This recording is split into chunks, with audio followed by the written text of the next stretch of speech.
Hello, everyone, and welcome to this week's Wake Up Call. I want to start this episode off by saying I know last week's episode was out of the norm and a little controversial, I guess, which is fine. It was Easter weekend, and I felt called to have somebody with more Christian leanings come on and maybe teach us something new. I thought that the whole idea about specific demons was really interesting.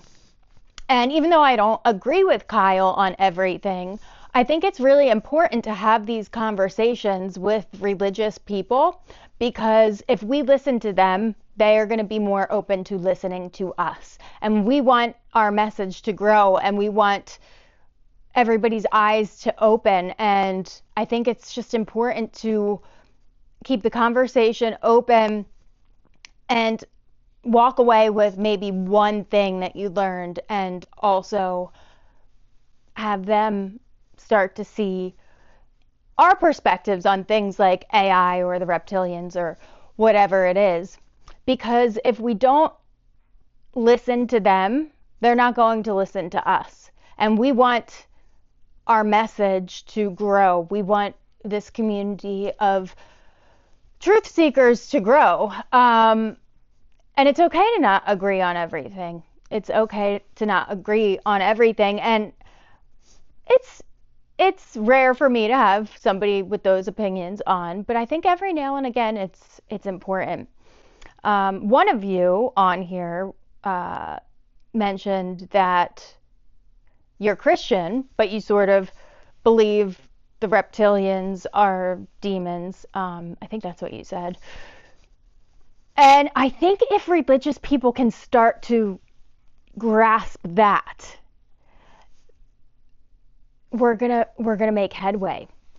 So that episode was dedicated to people like you who do consider yourself a Christian, but you also incorporate a lot of the beliefs that we talk about here. And I think that that's important to remember, that not every religious person is closed off to some of these ideas.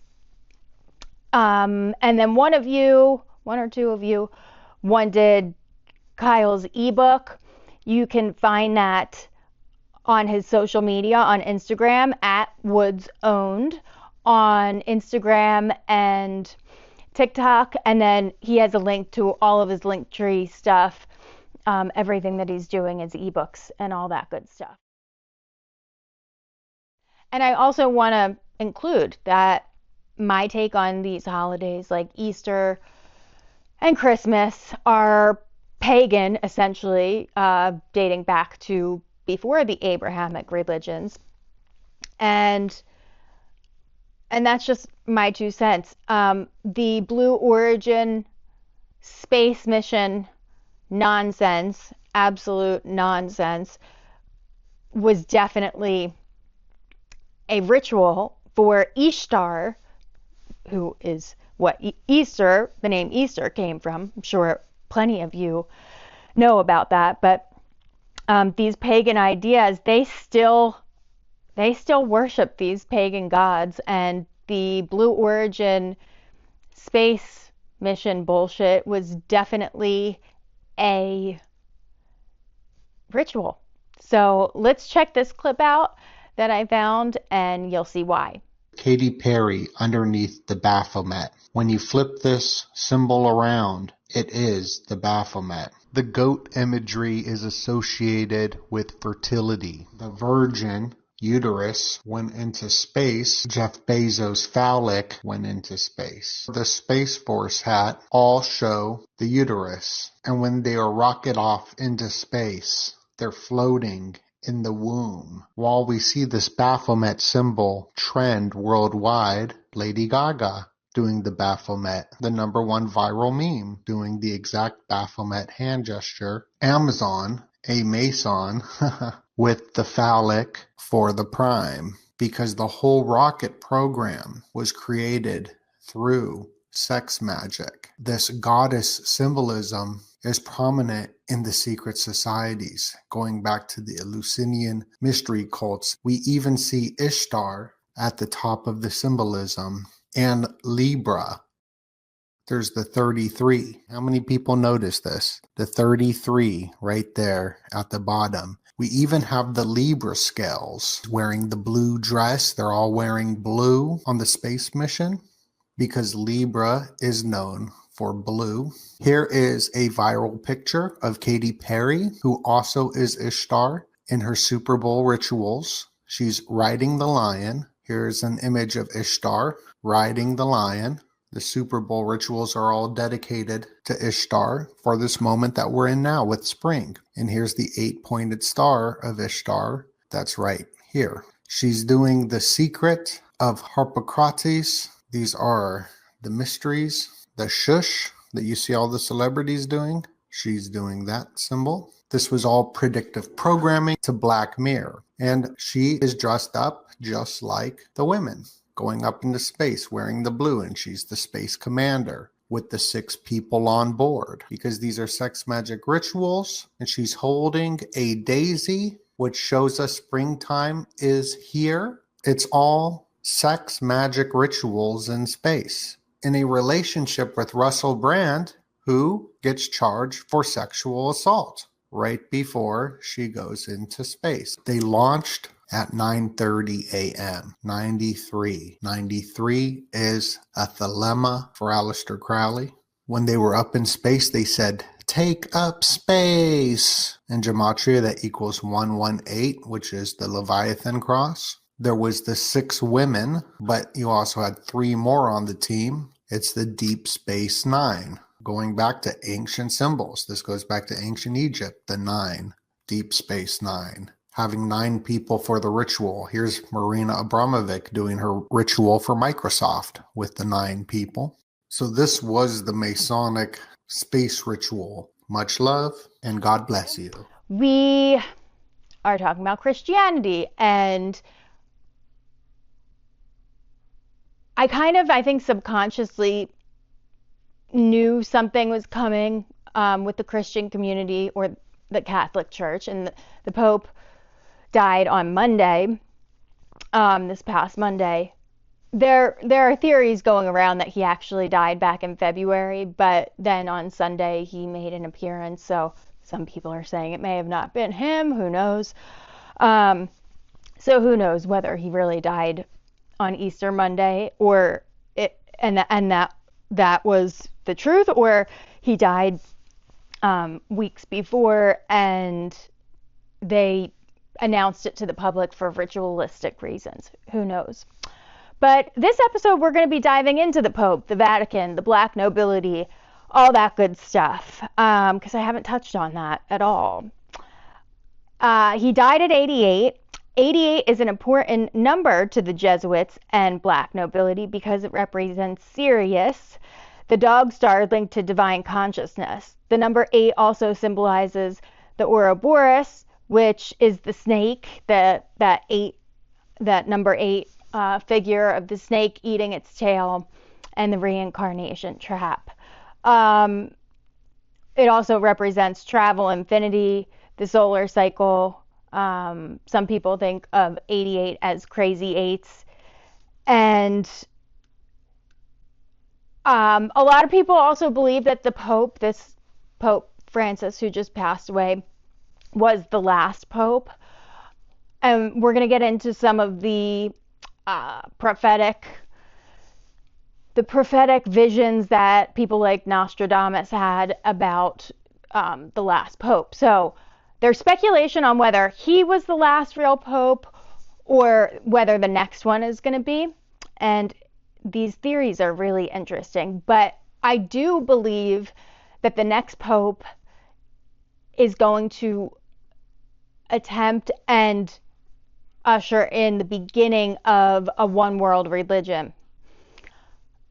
Whether it's through some sort of peace deal or something happens where he says we all need to come together, because we started to see the beginnings of that with Francis, but I think the next one is going to take it even further. And it's likely that from my research, the Roman Empire never really fell. it just turned into the church. And the United States is also linked to that empire. And a lot of people talk about, how the Jews run the world, and it's the Zionists running everything. And I think part of that is true, but I also think that the Vatican and the black nobility, historically speaking, may have even had more power than the Zionists. And now what we're seeing is a transfer of power on the managerial level.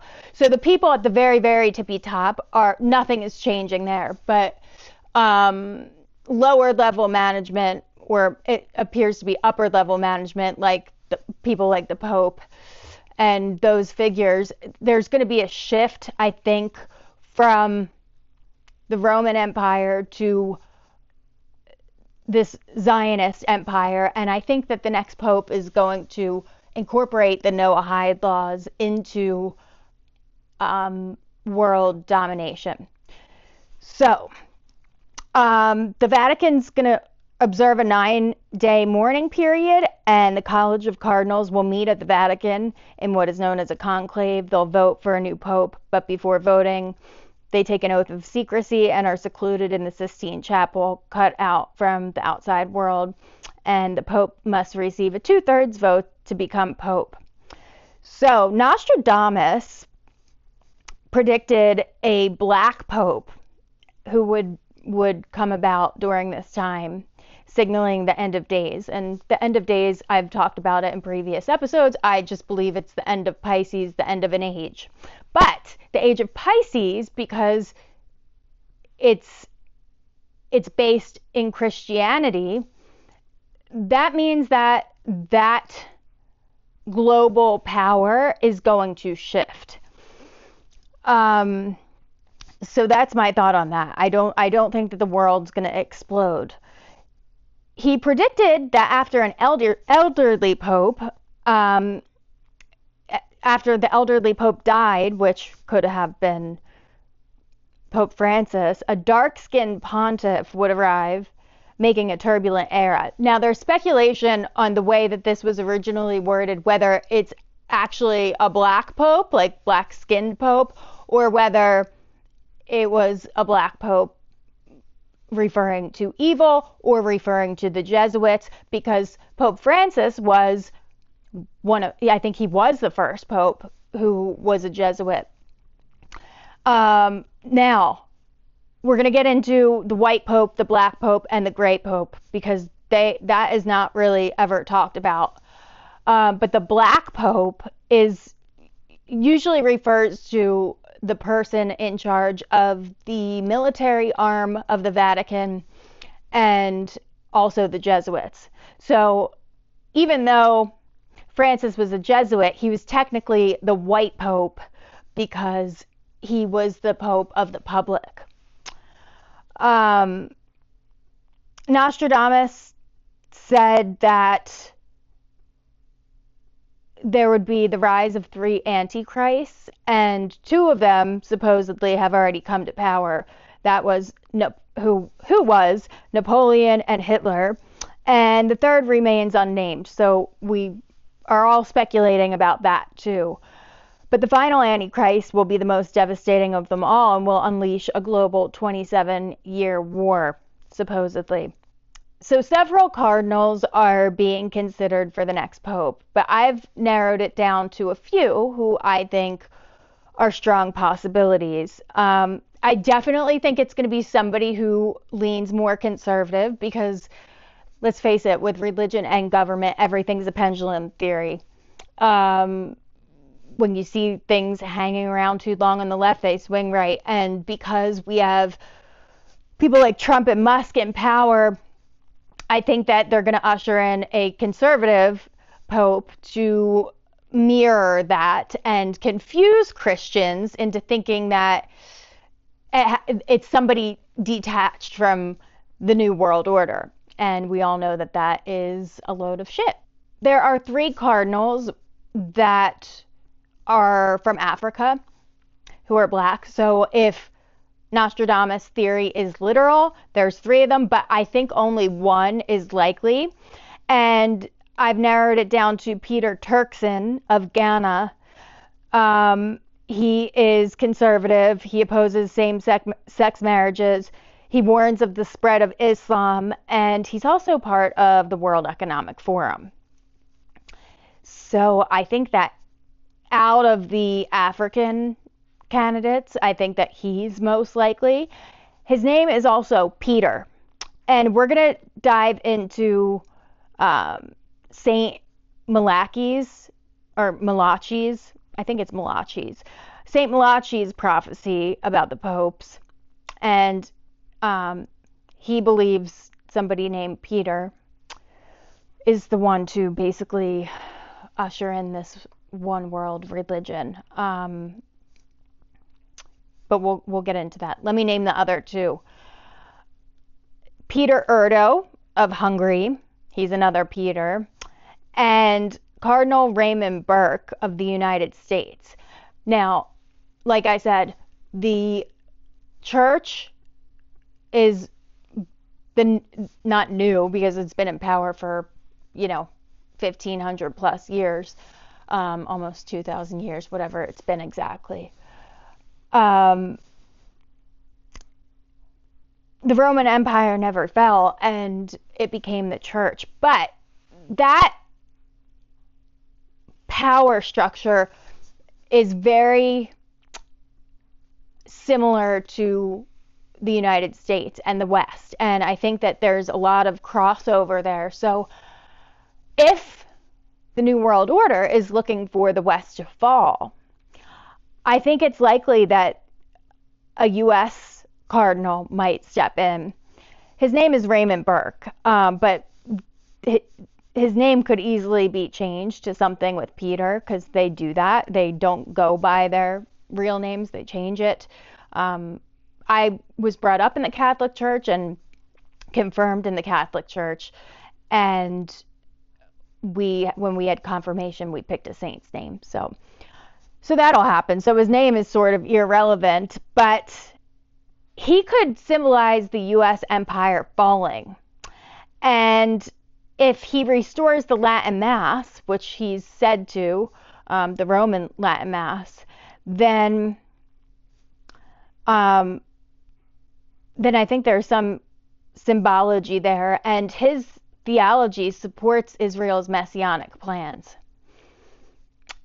So, like I said, on the managerial level, I do think the Roman Empire is transferring the power over to the Zionists. So he's a likely candidate.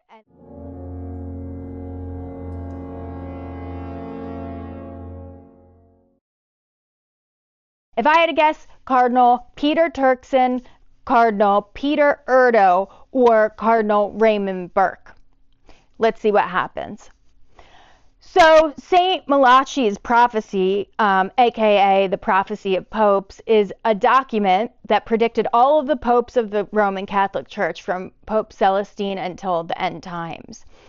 And he says that Peter the Roman is going to be the last one. In the final persecution of the Holy Roman Church, there will sit Peter the Roman, who will pasture his sheep in many tribulations. And when these things are finished, the city of 7 hills will be destroyed, and dreadful judge will judge his people. There's a theory going around that the 7 hills actually represents the 7 hills in the United States, in California. But then it's also possible that it's literal and it means Rome. Peter could have also been Pope Francis. So we might have already passed some of this prophecy, because Pope Francis, his last name or birth name was Giovanni di Pietro, which means Peter. So that's a possibility too. We might already be past that. Or it might be the next pope in line. Like I said, if it's one of the 3 that I think it's going to be, then it's entirely possible that this pope is going to be the last one. I'm going to show you a clip from the late Jordan Maxwell, who I've shared, I think, once or twice on here. one of my favorites, and he was always saying it's not the Jews, it's the Vatican. I agree with him to a certain extent. I think for a long time it was. And I think right now we're in a phase of it's both. And I think that they want to transfer the power over to the Zionists on the managerial level.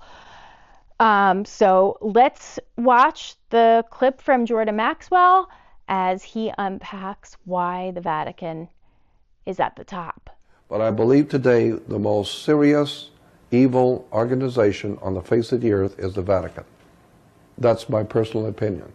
I think if the Vatican was done away with off the face of the earth, there would be a shout of liberation heard around the world. Because the Vatican, in my opinion, is the bulwark of this dark thing that's happening on the earth. So when you talk about Illuminati, when you talk about the really dark criminal stuff that's going on the earth, you're talking the Vatican. You're talking the Knights of Malta, which gave us the 6 men who founded the CIA in America, were all Catholics, members of the Knights of Malta. When you begin to look at the banking fraternities in America, like the Bank of America, Union Bank in California, all of these people who founded these banks and today are running the banking establishment are all Knights of Malta, Catholic Masonry. So when I hear people talking about the Jews this, the Jews that, and the Jews are responsible, I said, no, you better go back and do your homework. The Jews have been slaughtered all over Europe by the Vatican. You need to remember that for at least 2,300 years, Rome has dominated Europe. Under the Caesars of Rome, and in the 4th century, late 4th century, the Vatican comes into being, and the Vatican dominates all of Europe. All the heads of state, all the princes and kings and rulers, all the kings and rulers in Europe rule by the divine right. It's called the divine right of kings. What are you talking about? Who represents divine to give the king the right? The Pope. The Pope appoints certain families to be over the French. The Pope appoints certain people to be over the Germans and over the British. And so by divine right. Why? Because the Pope represents God. And the Pope says that this family is holy and that they should rule. And therefore they can now say they rule by divine right. And the whole idea of divine goes back to the chalice, and the Holy Grail. And in the Catholic Mass, you have the priest breaking the bread and then pouring the wine. Well, wine is made from grapes, and wine is red. So it's the red grape wine represents the blood of the atonement blood. It's a blood sacrifice. But where does the wine come from? It comes from grapes, and grapes grow on divine. And that's where we get the concept and the word divine, because grapes come from divine. So that's where we get the word divine. And once you begin to realize how the Vatican has, for over 2,300 years, Rome has dominated Europe, and in 1,600 years, the Vatican has dominated Europe. And Europe for 2,300 years has dominated the earth. So if you want to talk about conspiracies and you want to talk about evil, don't talk about Jews. You better talk about the people who control Europe for over 2,300 years. Caesar of Rome. The Roman Catholic establishment. There's the real story. So do you think that we're seeing the true fall of Rome? Because Rome never fell. I think we are, and I think that in order to usher in the golden age, the new age, the one world religion, under the Noahide laws, this new pope is going to have to start blending the religions together. It was only a matter of time, and we saw the beginnings of it with the last pope. So I mentioned different theories surrounding the Black Pope. And like I said, the Black Pope, which not many people talk about, is the military Jesuit arm of the Vatican. And there's some crossover with Pope Francis, but I do think that it's separate. So there's the white pope, public persona covering religion, the black pope covering the military Jesuit arm of the Vatican, and then there's the gray pope. And the gray pope is the one with the most power and the one that virtually nobody talks about. A lot of people believe that the black pope is someone by the name of Arturo Sosa, and he is the superior general of the Jesuits. Now, the gray pope is said to be one of the Orsinis, Pepe Orsini. And if you know anything about the Orsinis, they are one of the supposed Illuminati bloodlines. And from my research, as the Orsinis are sort of like as far as we can go labeling the Illuminati or secret societies. Like, the shadow figures you don't hear of are right beyond that wall, in my opinion. So you have the white pope, who is the religious figure. You have the black pope, who is the Jesuit arm and military arm of the Vatican, and the gray pope, who really controls the banking, the governments, the religious organizations. He has a lot of power. And the gray pope is who I believe will stay in power no matter what, even if there's a transfer of power from the Roman Empire to the Zionist one. So this is where it gets interesting, because this is where it's not just the Jews. It's whatever you want to say, the Vatican, the black nobility, the Jews, the Khazars, the crown, all of it. This is where it all gets linked, because everybody talks about the Rockefellers and the Rothschilds, but do they talk about the Orsinis? Some of the Rockefellers and some of the Rothschilds are Orsinis, but this is where the bloodline stuff starts to come in. This is where you date it back all the way to the ancient Babylonian cult, and it's not just Jews. It's before that. It dates way back. And this is where they have control over all of the governments, all of the banking, all of the religions. It's here. This is where it is. So, like Jordan Maxwell says, you know, he thinks it's the Vatican who's really in control, and then all of these people now are saying it's the Jews. No, it's both, and this is where it originates.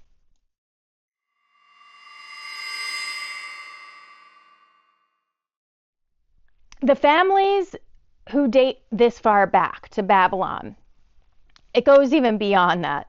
Okay, it goes back to the Akkadian Empire way before Atlantis even was heard of. These families change their names as the times change, but they still play the same role, playing the oligarchs, controlling the throne of the emperor, king, pharaoh, president, whatever it is. This is where it comes from. And whatever empire they want to control, they control it from here, at least on the level that we can see. Then it goes beyond that, and we can get into that. They control through massive amounts of wealth. These families are the ones that helped fund both the creation of the Vatican and helped create the Zionist state of Israel. So it's both.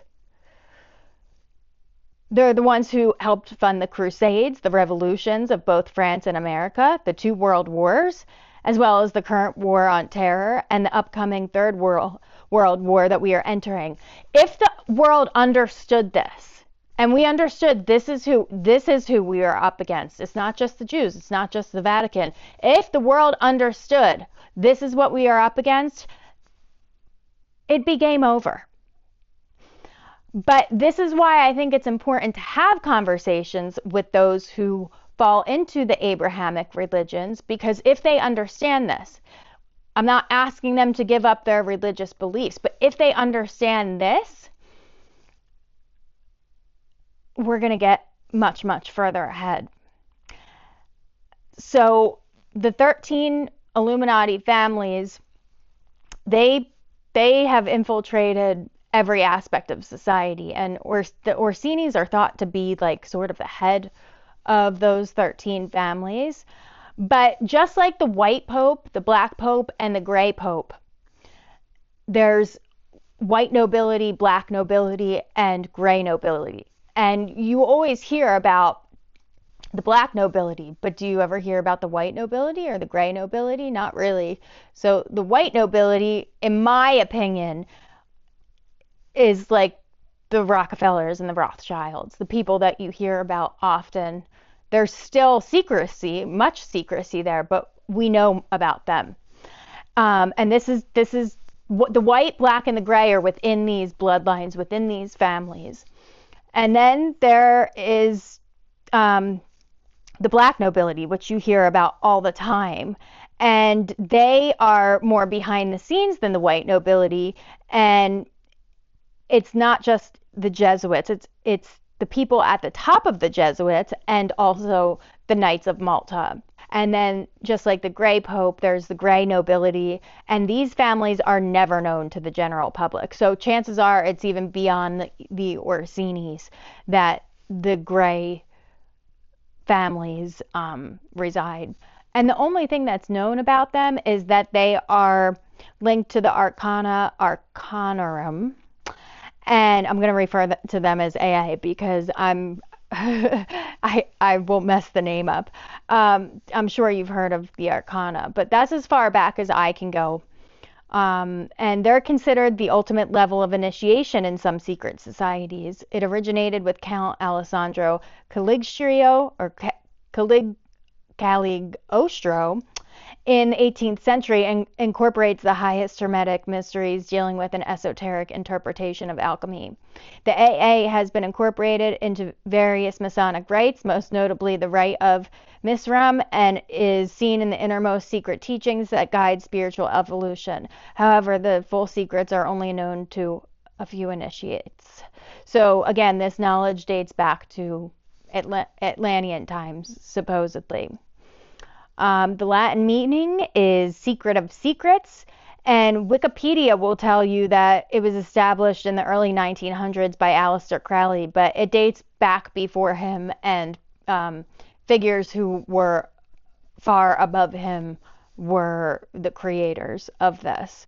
Arcanorum refers to the secret of secrets, and it is an inner fellowship of light. The AA is an elite rite that goes back to Atlantis. It is the highest of rights, and its purpose is to give offspring to superhumans. You must possess a special DNA to join. So this is where the bloodlines are really important, because these are the bloodlines who most likely were linked to the gods or the Anunnaki or reptilians somehow.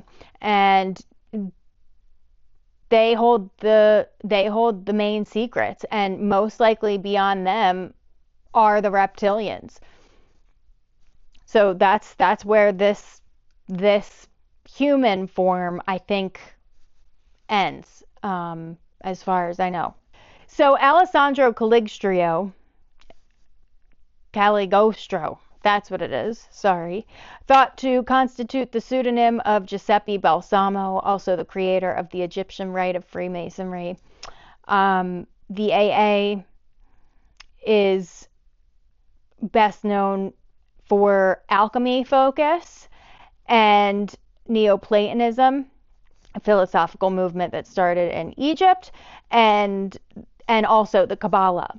So this is where you get, it's kind of like, I think this is where you get the break off of the Zionists controlling everything and the Vatican controlling everything is here. And Cagliostro, I'm going to hack this name, incorporated his secret teachings in the so-called Arcana, consisting of Kabbalistic practices that stressed internal alchemy. The highest Hermetic mysteries have always dealt with sexual interpretation of alchemy. So the secrets of the AA are derived from Egypto Hellenistic Hermeticism, and the verbiage of the right is decidedly pantheistic. Pantheism is the philosophical and religious belief that reality, the universe, and nature are identical to divinity or a supreme entity. The physical universe is thus understood as an immanent deity, still expanding and creating, which has existed since the beginning of time. The term pantheist designates one who holds both that everything constitutes a unity and that unity is divine, consisting of an all-encompassing manifested God or goddess. So these two different thoughts, the Kabbalistic take and the Egypto-Hermeticism, again, this is where I think it's like the old empire is turning into the new one, and now they're taking a more Kabbalistic take. The old Egyptian slash Roman ideology is transferring, and the degrees leading up to the AA are decidedly monotheistic in the Old Testament tradition. So descriptions of these secrets as pantheistic would lead us to conclude that they were either written at a different time in the evolution of the right or by different authors, or that they comprise of an entirely different sort of mysteries than those of lower degrees. What I'm reading from is a document that I found on a great website called Scribed. You have to pay for these documents, and it's people, everybody can put their research on there. So didn't have the name of the person, but when I read it, I kind of checked what they wrote, and it checks out. So that's what I have for today on the Vatican, the black nobility. Now you know about the gray nobility, and a lot of you probably already know about a lot of this stuff. But I think it's good to revisit now that the Pope has died, to remember that we're dealing with different factions under an ancient Babylonian cult, essentially. And that's that. So thanks for tuning in. Hope you enjoyed it, and I'll see you next week.